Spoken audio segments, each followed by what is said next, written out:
ये पाकिस्तान की संसद ने 27वां संवैधानिक संशोधन विधेयक पारित कर दिया है। इसके तहत आर्मी चीफ आसिम मुनीर को और अधिक शक्तियां मिलेंगी, जबकि सुप्रीम कोर्ट की ताकत में बड़ी कटौती की गई है। रिपोर्ट के मुताबिक इस संशोधन में संविधान के 48 अनुच्छेद में बदलाव किया गया है। नेशनल असेंबली ने यह बिल 234 मतों से पारित कर दिया, जबकि सिर्फ 4 सांसदों ने इसके विरोध में वोट दिया। इससे पहले सीनेट 2 दिन पहले ही इसे मंजूरी दे चुकी थी। आसिफ अली जरदारी के हस्ताक्षर के बाद, यानी राष्ट्रपति के हस्ताक्षर के बाद यह कानून बन जाएगा। इस संशोधन के बाद जनरल आसिम मुनीर को तीनों सेनाओं का सर्वोच्च commander chief of defence forces यानी CDF बनाया जाएगा। यह पद 27 नवंबर 2025 से लागू होगा। CDF के रूप में मुनीर को पाकिस्तान के परमाणु हथियारों की कमान भी मिल जाएगी। साथ ही आजीवन कानूनी छूट भी उन्हें प्राप्त होगी, यानी कार्यकाल खत्म होने के बाद भी उनके खिलाफ कोई मुकदमा सरकार की अनुमति के बिना नहीं चलाया जा सकेगा। देखिए, जो संशोधन हुआ है उसके तहत नेशनल स्ट्रेटेजिक कमांड NSC का गठन किया गया है, जो अब पाकिस्तान के परमाणु हथियारों और मिसाइल सिस्टम का नियंत्रण संभालेगी। अब तक इस जिम्मेदारी नेशनल कमांड अथॉरिटी NCA के पास थी, जिसकी अध्यक्षता प्रधानमंत्री करते थे, लेकिन अब NSC सेना के अधीन होगी। इस कमांड का प्रमुख भले प्रधानमंत्री की मंजूरी से बनेगा, लेकिन नियुक्ति CDF आर्मी प्रमुख की सिफारिश पर होगी। ये पद केवल आर्मी अफसर को ही दिया जा सकेगा। 10 प्रमुख संवैधानिक बदलाव कौन कौन से हैं वो जान लीजिए ग्राफिक्स के माध्यम से। सेना प्रमुख को चीफ ऑफ डिफेंस फोर्सेस की जिम्मेदारी मिल रही है, तो आपने जान लिया। फील्ड मार्शल या अन्य सर्वोच्च रैंक आजीवन रहेंगी, ये भी महत्वपूर्ण जानकारी इन बदलाव के अंतर्गत। फील्ड मार्शल को राष्ट्रपति जैसी सुरक्षा और कानूनी छूट मिल जाएगी। वर्तमान चीफ जस्टिस अपनी अवधि तक पद पर रहेंगे। फेडरल कॉन्स्टिट्यूशनल कोर्ट की स्थापना होगी। सुप्रीम कोर्ट से सुओ मोटो का अधिकार छीना गया। जजों की नियुक्ति में सरकार की अहम भूमिका होगी। हाईकोर्ट जजों के तबादले न्यायिक आयोग तय करेगा। ये बेहद महत्वपूर्ण है। जो पाकिस्तान में संवैधानिक संकट आ रहा है उससे संबंधित ये जानकारियां हम आपको दे रहे हैं। कोर्ट में जजों की नियुक्ति सरकार के हाथों की जाएगी। न्यायपालिका से सुओ मोटो अधिकार खत्म हो जाएगा। संविधान में जोड़े गए 8 नए संशोधन सीनेट के पुराने संस्करण में नहीं थे। सबसे बड़ा बदलाव यह है कि अब सभी संवैधानिक मामले की सुनवाई सुप्रीम कोर्ट के बजाय नई फेडरल कॉन्स्टिट्यूशन कोर्ट में की जाएगी, जिसके जजों की नियुक्ति खुद सरकार अपने हिसाब से करेगी। एक्सपर्ट्स के मुताबिक यह कदम सुप्रीम कोर्ट को निष्प्रभावी बना देगा। PM शहबाज शरीफ ने संसद में कहा कि यह संशोधन सिर्फ सेना प्रमुख के लिए नहीं है, बल्कि राष्ट्रीय एकता की दिशा में कदम है। देश अपने नायकों का सम्मान करता है और हमें पता है सम्मान कैसे दिखाना है।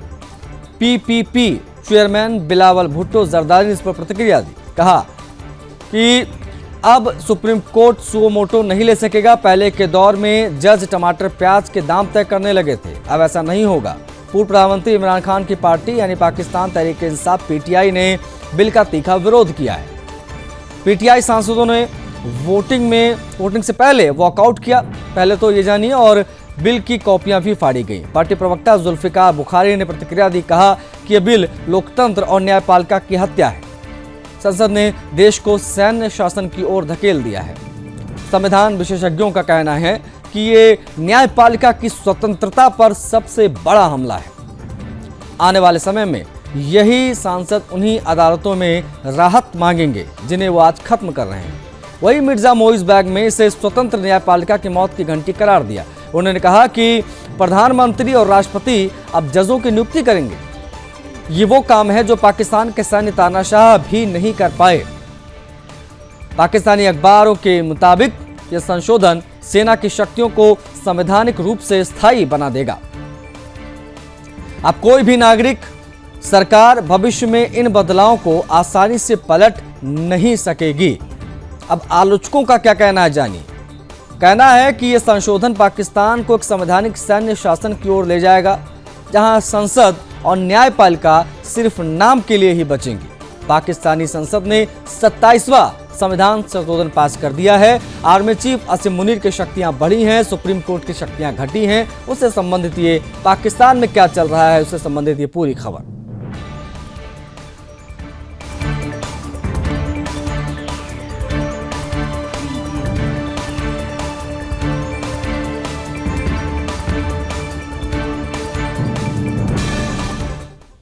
बढ़ेंगे आगे। आवामी लीग की मुखिया और बांग्लादेश की पूर्व प्रधानमंत्री शेख हसीना के खिलाफ दर्ज मानवता के खिलाफ अपराध मामले में अब फैसला आने वाला है।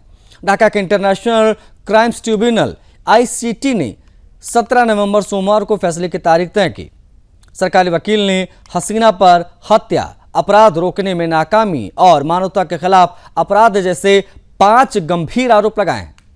अभियोजन पक्ष ने फांसी की सजा की मांग की है। अब ढाका में फैसले से पहले ही सुरक्षा के कड़े इंतजाम भी किए गए हैं, ये भी जान लीजिए। ICT भवन और आसपास के इलाकों में सेना और पुलिस को तैनात कर दिया गया है। आवामी लीग ने फैसले के विरोध में लॉकडाउन का ऐलान किया था। इसके जवाब में बांग्लादेश नेशनलिस्ट पार्टी यानी BNP और जमाते इस्लामी के कार्यकर्ता सड़कों पर उतर आए। कई इलाकों में जुलूस निकाले गए, जिनमें कुछ जगहों पर झड़प और आगजनी की घटनाएं भी हुई। हसीना पर यूनिट सरकार ने 225 से ज्यादा आपराधिक मामले दर्ज किए हैं। अब इनमें हत्या के मामले भी हैं, अपहरण, भ्रष्टाचार, देशद्रोह भी शामिल है। इंटरनेशनल क्राइम ट्रिब्यूनल ने उनके खिलाफ गिरफ्तारी वारंट भी जारी किया था। उन्हें 12 फरवरी तक पेश होने का आदेश दिया गया था। हालांकि हसीना ने कोर्ट के आदेश को नहीं माना, तब से भारत में रह रही हैं। बांग्लादेश सरकार ने उनका पासपोर्ट रद्द कर दिया है और भारत से उन्हें डिपोर्ट करने की अपील भी की गई है, लेकिन भारत सरकार ने उनका वीजा बढ़ा दिया, एक्सटेंड कर दिया है। इससे साफ संकेत है कि हसीना को भारत से नहीं निकाला जाएगा। इस पूरे राजनीतिक उथल पुथल की शुरुआत छात्र आंदोलन से हुई थी। 5 जून 2024 बांग्लादेश हाईकोर्ट ने सरकारी नौकरियों में 30% कोटा सिस्टम लागू करने का आदेश दिया था। स्वतंत्रता सेनानियों के परिवारों को इसको दिया जाना था, लेकिन बाद में हसीना सरकार ने यह आरक्षण खत्म कर दिया, जिससे जो छात्र हैं वो एकदम से भड़क गए। नाराजगी बहुत ज्यादा फैली। देश भर में कोटा विरोधी आंदोलन शुरू हो गया। धीरे धीरे हसीना सरकार के खिलाफ जन आंदोलन का रूप इसने ले लिया और 5 अगस्त 2024 को हालात हिंसक हो गए। प्रदर्शनकारियों ने प्रधानमंत्री आवास की ओर कूच करना शुरू कर दिया। सुरक्षा बलों ने फायरिंग की, जिसमें कई छात्रों की मौत हुई। इसके बाद देश भर में आगजनी, तोड़फोड़, तख्तापलट जैसी स्थितियां बन गई। भीड़ के प्रधानमंत्री आवास पहुंचने से पहले ही हसीना देश छोड़कर भारत भाग गईं। उनके फरार होने के बाद सेना और सिविल सोसाइटीज ने मिलकर मुख्य सलाहकार यानी मोहम्मद यूनुस के नेतृत्व में एक अंतरिम सरकार बांग्लादेश में बनाई। अब भारत में रह रही शेख हसीना ने अपने ऊपर लगे आरोपों को राजनीतिक साजिश बताया। लेकिन उन्होंने कहा कि ये ट्रिब्यूनल पूरी तरीके से पक्षपाती है, सभी आरोप झूठे हैं और सभी आरोप मनगढ़ंत हैं। मुझे राजनीतिक रूप से खत्म करने की साजिश रची गई। हसीना ने यह भी आरोप लगाया कि उनके खिलाफ चल रही कानूनी प्रक्रिया पारदर्शिता से रहित है और सरकार जानबूझकर उनके समर्थकों को निशाना बना रही है। फैसले से पहले बांग्लादेश हाई अलर्ट पर है, ये भी जानिए। ढाका, चिटगांव, सिलहट और खुलना जैसे बड़े शहरों में फौज और पुलिस की तैनाती बढ़ा दी गई है।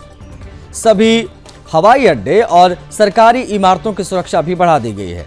सरकारी सूत्र बता रहे हैं, उनके मुताबिक चीफ एडवाइजर मोहम्मद यूनुस आज शाम को राष्ट्र को संबोधित भी करेंगे। उनके संबोधन में हसीना मामले पर सरकार की आधिकारिक स्थिति स्पष्ट होने की भी उम्मीद है। आवामी लीग की सरकार के पतन और अब पार्टी के बैन के बाद बांग्लादेश राजनीतिक संक्रमण के दौर से गुजर रहा है। शेख हसीना के खिलाफ फैसले का असर सिर्फ एक व्यक्ति तक सीमित नहीं रहेगा। ये तय करेगा कि आने वाले वर्षों में देश की राजनीति लोकतंत्र की दिशा में जाएगी या सैन्य प्रशासकीय नियंत्रण की ओर। फिलहाल ढाका की सड़कों पर स्थिति तनावपूर्ण यानी सेंसिटिव है।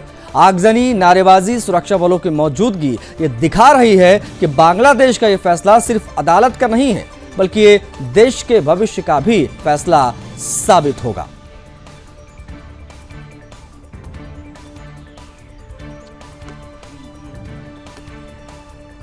अमेरिका के राष्ट्रपति डोनाल्ड ट्रंप ने एक सरकारी फंडिंग बिल पर साइन किए, जिससे 43 दिन से जारी शटडाउन खत्म हुआ।